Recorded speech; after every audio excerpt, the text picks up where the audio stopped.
70% সম্পদ দুনিয়ার মুসলমানের কাছে, 30% বাকি অমুসলিমদের কাছে। তারপরও মুসলমানদের দুই অবস্থা। ওই কারণেই যে আসলে মুসলমান বুদ্ধি তো দিছিলেন আল্লাহ বটে, বুদ্ধিমান তো বানাইছিলেন, যে মুসলমান বড় বুদ্ধিমান, উম্মতে মোহাম্মদী আরো বুদ্ধিমান। এর চেয়ে বেশি বুদ্ধি আল্লাহ কোনো উম্মতকে দেন নাই। রাগ হয়ে গেলেন? বুঝলেন না?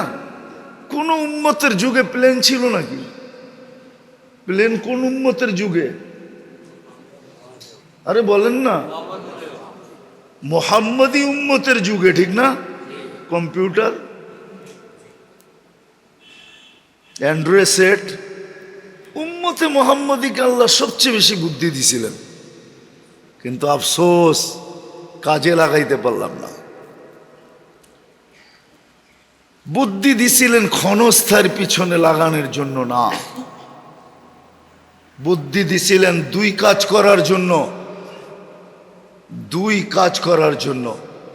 এই জন্যই এক হাদিসের একটা অংশ আছে, আম্মিরুহা ওয়ালা তুখাররিবুহা।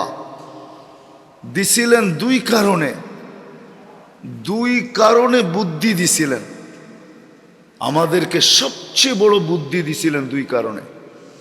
আপনাদেরকে আমি একটা উদাহরণ দিয়ে বুঝাই, বুঝবেন কিনা জানি না। মাগরিবে তো এইখানে নামাজ পড়লাম, ঠিক না? মাগরিবে কিন্তু উচিত ছিল মসজিদে উপছে পড়া বীর হওয়া। উপছে পড়া বীর বুঝেন তো কি?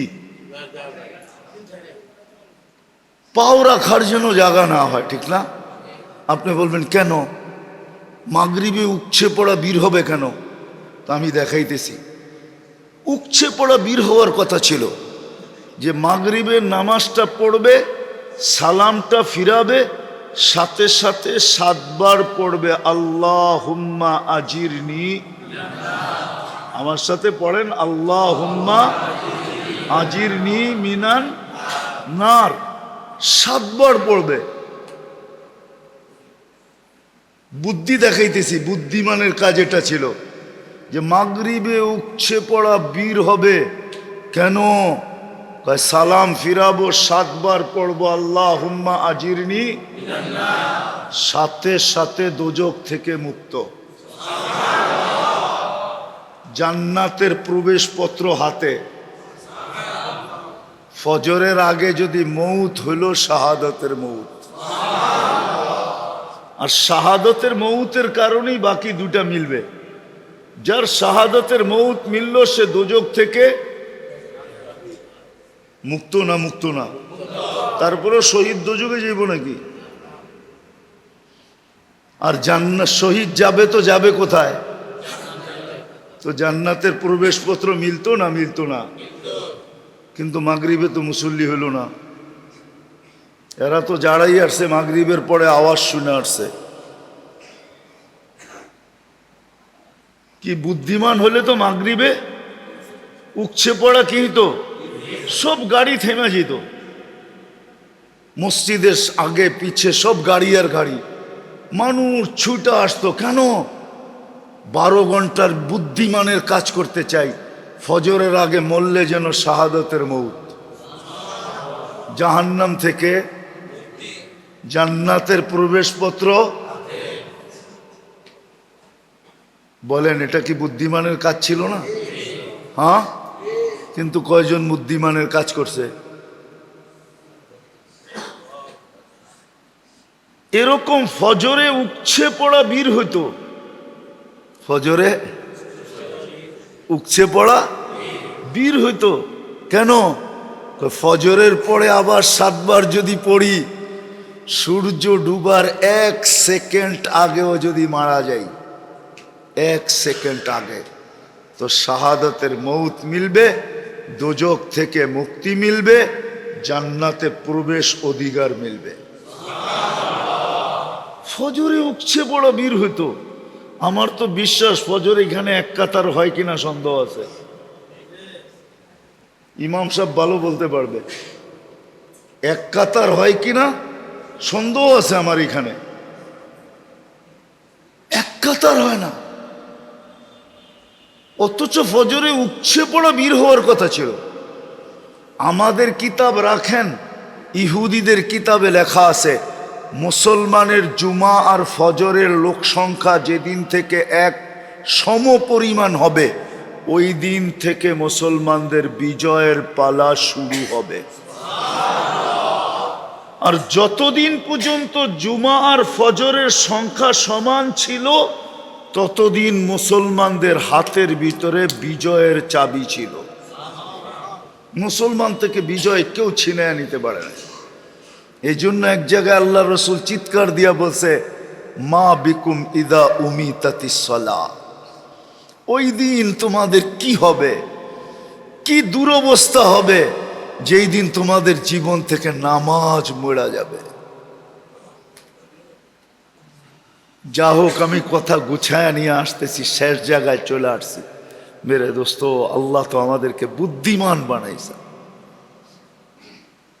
কিন্তু নিজেকে নিজে প্রশ্ন করা উচিত, আমি কি বুদ্ধির পরিচয় দিতেছি? এক বুদ্ধিমান হলো এই ছোট জীবনটায় বুদ্ধিমান হওয়া, মানুষের কাছে বুদ্ধিমান হওয়া, মানুষের সামনে বুদ্ধিমান হওয়া, মানব সমাজে বুদ্ধিমানের পুরস্কার পাওয়া। আরেকটা হলো আল্লাহর কাছে বুদ্ধিমান হওয়া, আল্লাহর রসুলের কাছে বুদ্ধিমান হওয়া। আল্লাহর কাছে বুদ্ধিমান হওয়ার, আল্লাহর কাছে বুদ্ধিমান কে? যে বুদ্ধিটাকে দুই কাজে লাগায়। কয় কাজে? যেটার ইঙ্গিত একটু আগে আমি হাদিসের ভিতরে বলছিলাম, আল্লাহ ইঙ্গিত দিছেন আম্মিরুহা ওয়ালা তুখাররিবুহা, ওটাকে যে আবাদ করার জন্য লাগায়, আখেরাতকে আবাদ করার জন্য। মেরে আজিজো, রাগ হয়েন না, দুনিয়ার মানুষ যতই ভালোবাসা দেখ না কেন, মরতে দেরি, বন্ধন ছিন্ন হতে দেরি হবে না। কবরে রাইখা আসবে, কবরে রাইখা আসবে, আর কখনো যে খবর নেবে না। বৎসরের পর বৎসর পার হয়ে যাবে, বাবার মাথার কাছে দাঁড়ানোর সুযোগ পর্যন্ত হবে না। ওটা তো বাদেই দিলাম, দাঁড়ায় না, দাঁড়ায় না, দাঁড়ায় না। আরে মেরে দোস্ত, অডেলও যদি রেখা যায়, 1000 কোটি টাকাও যদি রেখা যায়, 1000 কোটি টাকা, আমি নাম বলবো না, আমি চিনি, বাংলাদেশের লোক চিনি, সন্তানকে 1000 কোটি টাকার সম্পদ দেয়া গেছে, কিন্তু শেষ পর্যন্ত নিজের কামরায় নিজের মৌত হয় নাই, ওই নিজের বানানো গ্যারেজের ভিতরে, গাড়ির গ্যারেজের ভিতরে তার মৌত হয়েছে। আমি নাম বলবো না, নাম বললে আপনারাও চিনবেন। সন্তানরা গ্যারেজে থাকতে দিছে। যান ঢাকা শহরের বৃদ্ধাশ্রমগুলা যায় দেখা আসেন, ওইখানে কারা বাস করে দেখা আসেন। যায় বৃদ্ধাশ্রমে কাদেরকে রেখা আসছে দেখা আসেন। যায় আপনার আমার মতো গরিবের মা বাবা, কাদের মা বাবা? বিত্তশালীদের মা বাবা। ঈদ ওইখানে, খুশি ওইখানে, সারা দিন চোখের পানি জড়াইতে থাকে। সত্য এটাই। বুদ্ধির পরিচয় দেন, মৌত হতে দেরি, ছিন্ন হতে দেরি হবে না। যদিও ওইটা বলতে গেলে লম্বা হয়ে যাবে, যদিও বাবার কবরের পাশে দাঁড়াইলে, বাবার কবরের পাশে দাঁড়াইলে গ্রামার বলে মনে হয় বাবা দেখে, মনে হয় বাবা। নাইলে আমরা কবরে সালাম দেই কি, আসসালামু আলাইকা ইয়া ইয়া। আপনি যদি সে নাই শুনে নাই দেখে তো আপনি এই সালাম দেন কি কইরা? হুজুর বলুক গ্রামার হিসাবে, আপনি হুজুর বলেন গ্রামার হিসাবে, এই দোয়া, এই সালাম দেয় কি করা? গ্রামার তো বলে এই সালাম দেওয়া যায় না, ঠিক না? যদি না শোনে, যদি না দেখে, এটা আলাদা আলোচ্য বিষয়। উচিত ছিল বাপার কবরের পাশে যেয়ে দাঁড়ানো, কিছু পয়রা ওনাকে দেওয়া। এইখানে তো একজনও নাই, যে ডেলি সকালবেলা উঠা বাপের নামে 1 টাকা দান করে, মার নামে 1 টাকা, এটা তার জীবনের অংশ। এই 2 টাকা দেওয়া ব্যতীত দিন শুরু করে না, দিনের কাজ শুরু করে না। এরকম একজনও এখানে নেই। একজন বলে আছে, এটা আমার ওয়াজ শুনা মনে হয় শুরু করছে। একজনও নাই, একজন আছে শুধু, যে ডেলি 1 টাকা বাপের নামে মার নামে 1 টাকা দিয়া দিনের কর্ম শুরু করে। 2 জনের নামে 2 টাকা, ডেলি 2 রাকাত নামাজ পড়ে মা বাবার জন্য, নফল 2 রাকাত। কয়জন আছি? ওই একজনই হাত উঠাবে, আর কেউ না। উচিত ছিল। এই জন্য বুদ্ধির পরিচয় দিই। আল্লাহ আমাদেরকে বানাইছেন বুদ্ধিমান,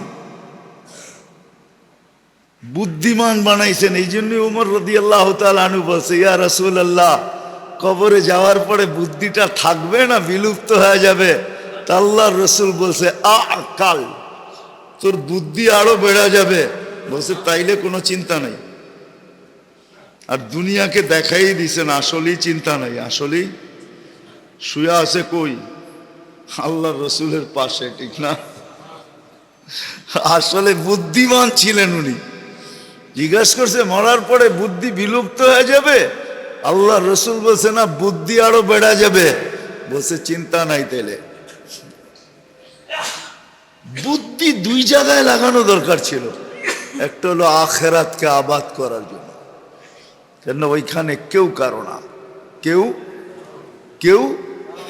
এখন যতই আপনজনের পরিচয় দেখ না কেন, যতই মায়া বলুক না কেন, যতই মমতা বলুক না কেন, যতই ভালোবাসা বলুক না কেন, যতই লেখা হোক না কেন শিরি আর ফরহাদের কাহিনী, লাইলি আর মজনুর কাহিনী, যতই লেখা হোক না কেন, মরতে দেরি, সব ভালোবাসা উড়া যেতে দেরি হবে না, কেউ কারো না।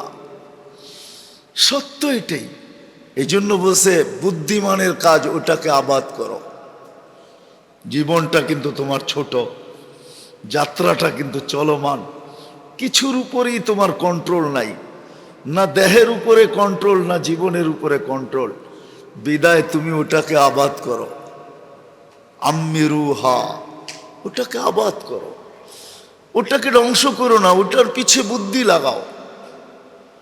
কিভাবে ওটা আবাদ হবে? ওই বুদ্ধি যেটা একটু আগে আমি দেখাইলাম, যে বুদ্ধিমানের কাজ ছিল মাগরিবের সময় আজান হইতে দেরি, উম্মতে মুহাম্মদী মসজিদে উপচে পড়া, বীর হইতে দেরি হইতো না। ফজরের আজান হইতে দেরি, মসজিদে উপচে পড়া, বীর হইতে দেরি হইতো না। তাইলে আজকে রাজত্ব আমাদের হাতেই থাকতো, বিজয়ের চাবি আমাদের হাতেই থাকতো, আমাদের হাত থেকে কোনোদিন বিজয় ছিনা যেত না। আর এখন আমরা বিজয়ের জন্য চিৎকার দিতে হইতো না, কাঁদতে হইতো না। আপনি বলবেন আপনি এটা কোত্থেকে পাইলেন? ইহুদিদের কিতাবে এখনো লেখা আছে। প্রমাণ চান? আমি প্রমাণ আইনা দিতে পারবো আপনাদেরকে। ইহুদিরা ওদের কিতাবের কথা খুব মানে, এই জন্যই তো মুসলমানদেরকে লাগায়া দিছে ডিশের ভিতরে। সারা রাত ডিশ দেখতে দেখতে টেওয়া যাবি, ফজরের আজান হবে, তোর খবরও হবে না কোন দিক দিয়ে আজান হইল। সূর্য আইসা তোকে ধাক্কায় ধাক্কায় উঠাবে। এই জন্যই তো ওরা এগুলো করছে। সারা রাত্র ডিশ দেখতে থাকে, যুবকরা সারা রাত্র নেটের ভিতরে ঘুরতে থাকে, মা বোনরা পর্যন্ত সারা রাত্র নেট দেখতে থাকে, যুবক যুবতী সবাই সারা রাত্র নেটের ভিতরে থাকে। ফজরের আগে আইসা শয়তান থাপ্পি পড়ায়, ঘুম পড়ায় দেয়। শয়তান জানে ফজরের নামাজে যায় যদি 7 বার পড়া ফেললো, তো ও তো নিজেকে প্যাক করে ফেললো, প্যাক। সূর্য ডুবার আগে মরবে। মরার অবস্থা তো দুইটাই, হয়তো দিনে মরবে নাইলে রাত্রে মরবে, ঠিক না? শয়তান জানে ও নিজেকে প্যাক করে ফেলছে, দিনে মরলেও শহীদ, রাত্রে মরলেও শহীদ। আরেকটা বলি, বুদ্ধিমানের কাজ হইতো যে আসরের আজান হইতে দেরি, মসজিদে উপচে পড়া, বীর হইতে দেরি হইতো না। বলবেন এটা আবার কি রাখা? দিতে দেখাইতেছি আমি। না, হাদিসে আছে মান সাল্লাল বারদাইন দাখালাল জান্নাহ, যে ফজর আর আসর জামাতে পড়লো সে যেন জান্নাতেই আছে, সে যেন এটা তো বুদ্ধির কাজ ছিল। বলবেন তাইলে এশার মাগরিব কি? ওটাও আছে। এশা তো এই জন্য ছিল যে ঘুমায়া যাব, সকালে উঠবো কি উঠবো না জানি না, ঘুমায়া যাব, সকালে উঠাইলে তো উঠবো, আর না উঠাইলে তা আল্লাহ ডাকে আয় আমার সাথে কথা বইলা ঘুমা, যদি না উঠিস তা আমি যেন সাক্ষী দিতে পারি যে আমার সাথে কথা বইলা আসছে, আমার কাছেই রাখো, বাকির সাক্ষীর দরকার নাই, আমি যেন দিতে পারি। কে সাক্ষী দিবে?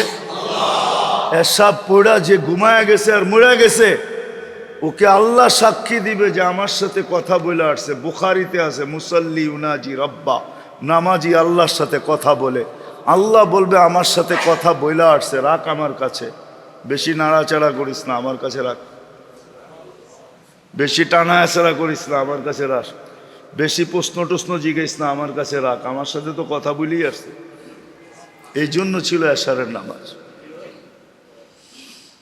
হ্যাঁ, বলে মাগরিবের নামাজ কেন?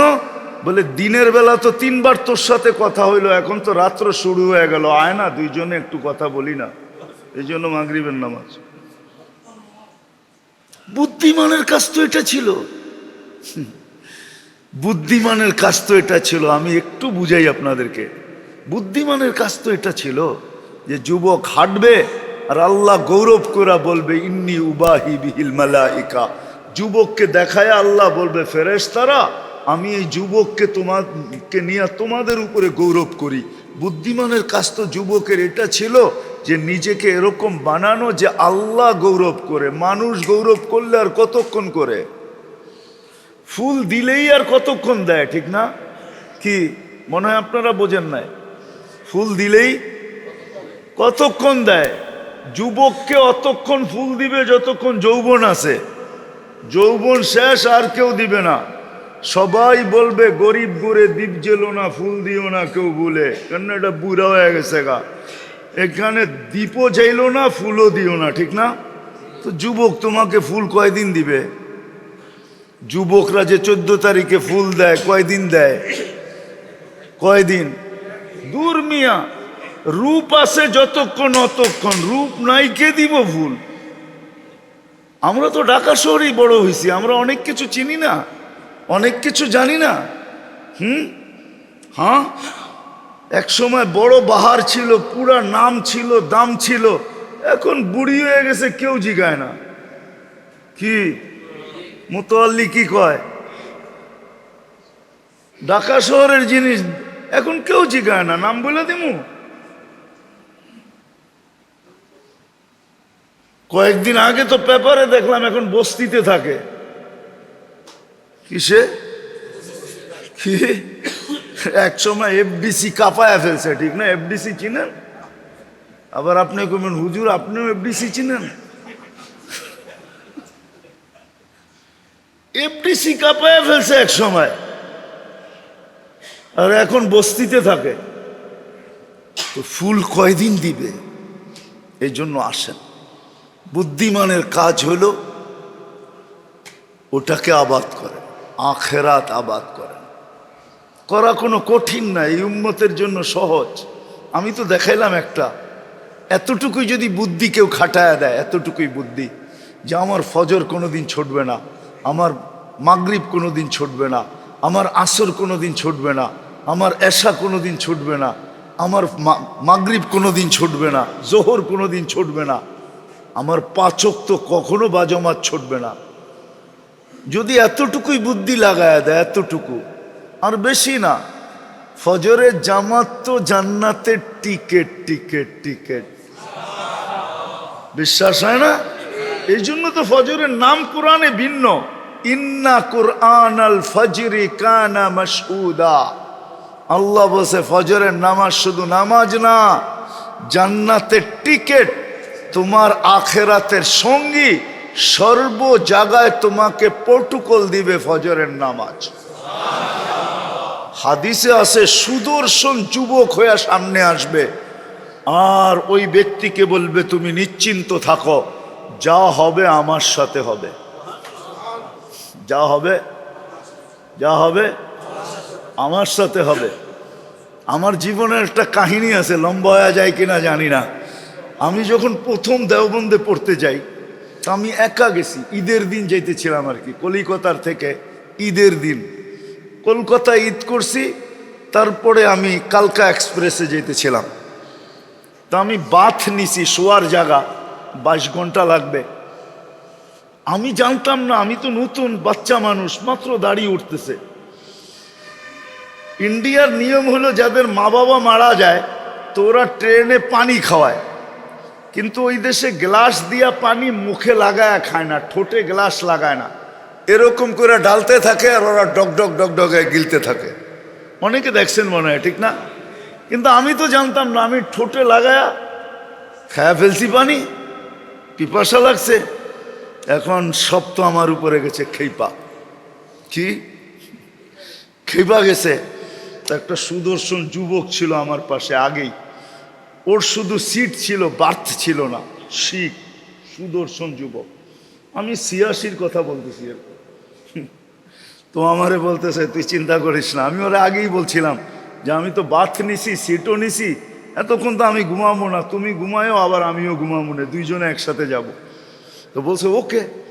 তো যখন সব খেপে গেছে, সুদর্শন দেখেন না শিখেরা কিরকম, তো খারায় বলতেছে খপ এ পরদেশি, আমাদের দেশের নিয়ম জানে না, খায়া ফেলছে তো কি হয়েছে, দুইয়া ফেল, দুইলেই তো হয়ে গেল, এটা নিয়ে আবার ঝগড়ার কি আছে? আর যদি বেশি ঝগড়া করস, একটা একটা করে ধর্ম আর জানলা দিয়ে ফালায় দেন। এমন দেখতেছি কেউ আয় না, আর আমারে বলতেছে তুই নিশ্চিন্তায় বয়া থাক, তুই তোর কাম কর, আমি আসি।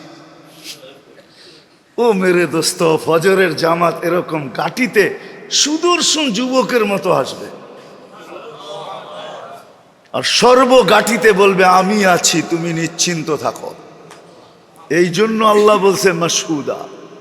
তো যেটা বুঝাইতেছিলাম, আমাদেরকে আল্লাহ বুদ্ধিমান তৈরি করছেন, কিন্তু আফসোস সৃষ্টির ভিতরে সবচেয়ে বুদ্ধিমান হওয়া সত্ত্বেও, উম্মতের ভিতরে সবচেয়ে বুদ্ধিমান হওয়া সত্ত্বেও আজকে আমাদের বুদ্ধি ক্ষণস্থায়ী জীবনের পিছনে লাগতেছে। উচিত ছিল না, আর লাগাইতে যে আমাদের লাভও হয় নাই। অর্জিত তো হয়েছে দুনিয়া বটে, অর্জিত হয়েছে বটে। একটু আগেই আমি দেখাইলাম যে মুসলমানের ডাইনে কেউ নাই, বামে কেউ নাই, আগে কেউ নাই, পিছে কেউ নাই। যে ছিলেন উনিও এখন মুসলমানের দিকে তাকায় না, যে ছিলেন উনিও আল্লাহর রসুলও তাকায় না। হাদিসের শব্দ দিতেছি আমি, আল্লাহ রসুল বলছে এক সময় আমার উম্মতের আসবে, হুম বারিগুম মিন্নি আনা বারিগুম মিনহুম অহুম বুরাআউ মিন্নি। আমিও তোমাদের দিকে তাকাবো না, কেননা তোমরা আমার দিকে তাকাও না।